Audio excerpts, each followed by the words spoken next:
When speaking to so many Christians and theists of any variety, whether they're Muslims, Buddhists, or whatever they are, there seems to be a common misconception and misunderstanding of what atheism actually is. And it is of my opinion that your religion has been lying to you about what atheism is. But why the misunderstanding? And I have 3 points to why there's so much misunderstanding with atheism that I hope will help theists have a better discussion and dialogue and understanding when it comes to speaking with us atheists and when debating as well. So my first reason that there's so much misunderstanding about atheism is simply because it's a misunderstood belief system. And that's the problem. Atheism is not a belief system. It's thought of as a belief system that has certain tenets and things that they believe are true.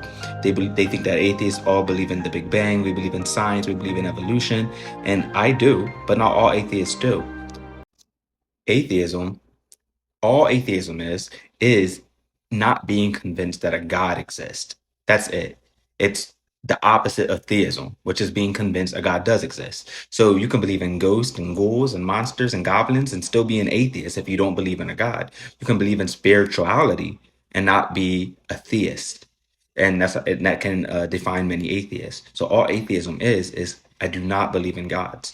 If that's what atheism is, then it cannot be a belief system in and of itself, and it cannot be a truth statement. It cannot be a claim. It simply is a rejection of the claim that a God exists, and that's about it. The second reason that we have these misconceptions about atheism is because misunderstanding equals misrepresentation. So when you misunderstand somebody, the problem is misunderstanding and understanding are indistinguishable to the person that's misunderstanding. And that needs to be drilled into your head that you don't know if you misunderstand something. Why this is such a heavy problem is because you have the mindset that your religion has to be true. And if it has to be true and nothing can be wrong, then it cannot be wrong about atheists. It cannot be wrong about what atheism means, because if it's wrong there, where else could it be possibly wrong? And a lot of theists don't want to come to that reality. So they instead have things that their religion tells them about atheists that they want to believe because it has to be true. The third thing is just limited exposure. A lot of you talk to atheists as if you've never been around people that don't believe what you believe. And the more you are around others that don't believe what you believe, it may make your beliefs richer and it may give you a wider, a more open mind towards this world. Because most theists are closed minded. They believe their religion's true and that's it, period.